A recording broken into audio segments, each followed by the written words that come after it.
Infeliz es aquel a quien sus recuerdos infantiles solo traen miedo y tristeza. Desgraciado aquel que vuelve la mirada hacia horas solitarias en vastos y lúgubres recintos de cortinados marrones y alucinantes hileras de antiguos volúmenes, o hacia pavorosas vigilias a la sombra de árboles descomunales y grotescos, cargados de enredaderas que agitan silenciosamente en las alturas sus ramas retorcidas. Tal es lo que los dioses me destinaron. A mí, el aturdido, el frustrado, el estéril, el arruinado, y sin embargo, me siento extrañamente satisfecho y me aferro con desesperación a esos recuerdos marchitos cada vez que mi mente amenaza con ir más allá, hacia el otro. No sé dónde nací, salvo que el castillo era infinitamente horrible, lleno de pasadizos oscuros y con altos cielos rasos, donde la mirada solo hallaba telarañas y sombras. Las piedras de los agrietados corredores estaban siempre odiosamente húmedas, y por doquier se percibía un olor maldito, como de pilas de cadáveres de generaciones muertas. Jamás había luz, por lo que solía encender velas y quedarme mirándolas fijamente en busca de alivio. Tampoco afuera brillaba el sol, ya que esas terribles arboledas se elevaban por encima de la torre más alta. Una sola torre negra sobrepasaba el ramaje y salía al cielo abierto y desconocido. Pero estaba casi en ruinas y solo se podía ascender a ella por un escarpado muro, poco menos que imposible de escalar. Debo haber vivido muchos años en ese lugar, pero no puedo medir el tiempo. Seres vivos debieron haber atendido a mis necesidades, y sin embargo no puedo rememorar a persona alguna excepto yo mismo, ni ninguna cosa viviente salvo ratas, murciélagos y arañas, silenciosos todos. Supongo que quienquiera me haya cuidado debió haber sido asombrosamente viejo, puesto que mi primera representación mental de una persona viva fue de algo semejante a mí, pero retorcido, marchito y deteriorado como el castillo. Para mí no tenían nada de grotesco los huesos y los esqueletos esparcidos por las criptas de piedra cavadas en las profundidades de los cimientos. En mi fantasía asociaba esas cosas con los hechos cotidianos y los hallaba más reales que las figuras de colores de seres vivos que veía en muchos libros mohosos. En esos libros aprendí todo lo que sé. Maestro alguno me urgió o me guió, y no recuerdo haber escuchado en todos estos años voces humanas, ni siquiera la mía, ya que, si bien había leído acerca de la palabra hablada, nunca se me había ocurrido hablar en voz alta. Mi aspecto era asimismo una cuestión ajena a mi mente, ya que no había espejos en el castillo, y me limitaba, por instinto, a verme como un semejante de las figuras juveniles que veía dibujadas o pintadas en los libros. Tenía conciencia de la juventud a causa de lo poco que recordaba. Afuera, tendido en el pútrido foso, bajo los árboles tenebrosos y mudos, solía pasarme horas enteras soñando lo que había leído en los libros. Añoraba verme entre gentes alegres, en el mundo soleado allende de la floresta interminable. Una vez traté de escapar del bosque, pero a medida que me alejaba del castillo, las sombras se hacían más densas y el aire más impregnado de crecientes temores. De modo que eché a correr frenéticamente por el camino andado, no fuera a extraviarme en un laberinto de lúgubres silencios. Y así, a través de crepúsculos sin fin, soñaba y esperaba, aun cuando no supiera qué. Hasta que en mi negra soledad, el deseo de luz se hizo tan frenético que no pude permanecer inactivo, y mis manos suplicantes se elevaron hacia esa única torre en ruinas que por encima de la arboleda se hundía en el cielo exterior e ignoto.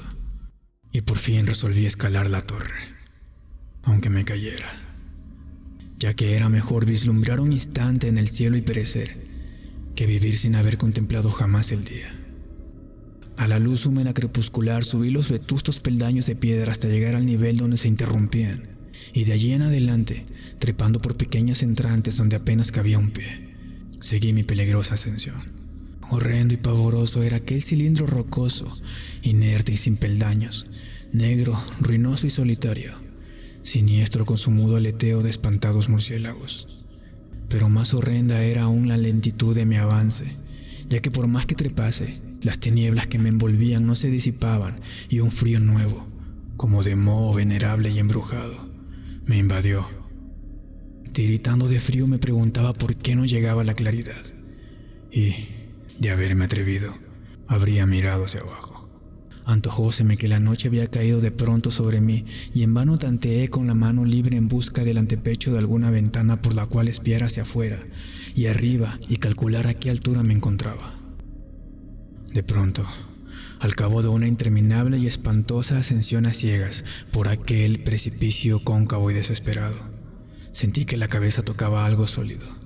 Supuse entonces que debía haber ganado la terraza o, cuando menos, alguna clase de piso. Alcé con la mano libre y, en la oscuridad, palpé un obstáculo, descubriendo que era de piedra inamovible. Luego vino un mortal rodeo a la torre, aferrándome de cualquier soporte que su viscosa pared pudiera ofrecer, hasta que finalmente mi mano, tanteando siempre, halló un punto donde la valla cedía y reanudé la marcha hacia arriba, empujando la losa o puerta con la cabeza, ya que utilizaba ambas manos en mi cauteloso avance. Arriba no apareció luz alguna y, a medida que mis manos iban más y más alto, supe que por el momento mi ascensión había terminado, ya que la puerta daba a una abertura que conducía a una superficie plana de piedra, de mayor circunferencia que la torre inferior, sin duda el piso de alguna elevada y espaciosa cámara de observación. Me deslicé sigilosamente por el recinto, tratando que la pesada losa no volviera a su lugar, pero fracasé en mi intento. Mientras yacía exhausto sobre el piso de piedra, oí el alucinante eco de su caída, pero con todo tuve la esperanza de volver a levantarla cuando fuese necesaria. Creyéndome ya a una altura prodigiosa, muy por encima de las odiadas ramas del bosque, me incorporé fatigosamente y tanteé la pared en busca de alguna ventana que me permitiese mirar por primera vez el cielo y esa luna y esas estrellas sobre las que había leído. Pero ambas manos me decepcionaron, ya que todo cuanto hallé fueron amplias estanterías de mármol cubiertas de aborrecibles cajas oblongas de inquietante dimensión. Más reflexionaba y más me preguntaba qué extraños secretos podía albergar aquel alto recinto construido a tan inmensa distancia del castillo subyacente. De pronto mis manos tropezaron inesperadamente con el marco de una puerta, del cual colgaba una plancha de piedra de superficie rugosa a causa de las incisiones que la cubrían. La puerta estaba cerrada, pero haciendo un supremo esfuerzo, superé todos los obstáculos y la abrí hacia adentro. Hecho esto, invadiéndome el éxtasis más puro jamás conocido, a través de una ornamentada verja de hierro, y en el extremo de una corta escalinata de piedra que ascendía desde la puerta recién descubierta, brillando plácidamente en todo su esplendor, estaba la luna llena, a la que nunca había visto antes, salvo en sueños y en vagas visiones que no me atrevía a llamar recuerdos. Seguro ahora de que había alcanzado la cima del castillo, subí rápidamente los pocos peldaños que me separaban de la verja, pero en esto una nube tapó la luna haciéndome tropezar, y en la oscuridad tuve que avanzar con mayor lentitud.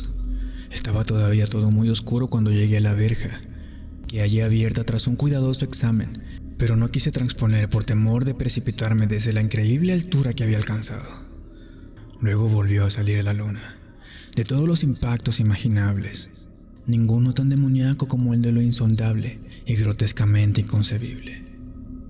Nada de lo soportado antes podía compararse al terror de lo que ahora estaba viendo, de las extraordinarias maravillas que el espectáculo implicaba.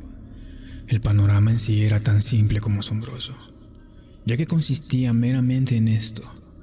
En lugar de una impresionante perspectiva de copas de árboles vistas desde una altura imponente, extendíase a mi alrededor, al mismo nivel de la verja, nada menos que la tierra firme, separada en compartimentos diversos, por medios de lajas de mármol y columnas, y sombreada por una antigua iglesia de piedra, cuyo devastado capitel brillaba fantasmagóricamente a la luz de la luna. Medio inconsciente, abrí la verja y avancé bamboleándome por la senda de grava blanca que se extendía en dos direcciones. Por aturdida y caótica que estuviese mi mente, persistía en ella ese frenético anhelo de luz. Ni siquiera el pasmoso descubrimiento de momentos antes podía detenerme. No sabía, ni me importaba, si mi experiencia era locura, enajenación o magia, pero estaba resuelto a ir en pos de luminosidad y alegría a toda costa. Sin embargo, a medida que proseguía mi tambaleante marcha, me insinuaba en mí una especie de tímido recuerdo latente que hacía mi avance no del todo fortuito. Sin rumbo fijo por el campo abierto, unas veces sin perder de vista el camino, otras abandonándolo para internarme de lleno en la oscuridad, por praderas en las que solo una ruina ocasional revelaba la presencia, en tiempos remotos, de una senda olvidada. En un momento dado tuve que cruzar a nado un río rápido, cuyos restos de mampostería agrietada y mohosa hablaban de un puente mucho tiempo atrás desaparecido. Habían transcurrido más de 2 horas cuando llegué a lo que aparentemente era mi meta, un venerable castillo cubierto de hiedras, enclavado en un gran parque de espesa arboleda, de alucinante familiaridad para mí, y sin embargo lleno de intrigantes novedades. Vi que el foso había sido rellenado y que varias de las torres que yo bien conocía estaban demolidas, al mismo tiempo que se erguían nuevas alas que confundían al espectador. Pero lo que observé con el máximo interés y deleite fueron las ventanas abiertas, inundadas de esplendorosa claridad y que enviaban al exterior ecos de las más alegres de las francachelas. Adelantándome hacia una de ellas, miré el interior y vi un grupo de personas extrañamente vestidas que departían entre sí con gran jarana. Como jamás había oído la voz humana, apenas sí podía adivinar vagamente lo que decían. Algunas caras tenían expresiones que despertaban en mí remotísimos recuerdos, otras me eran absolutamente ajenas. Salté por la ventana y me introduje en la habitación, brillantemente iluminada, a la vez que mi mente saltaba del único instante de esperanza al más negro de los desalientos.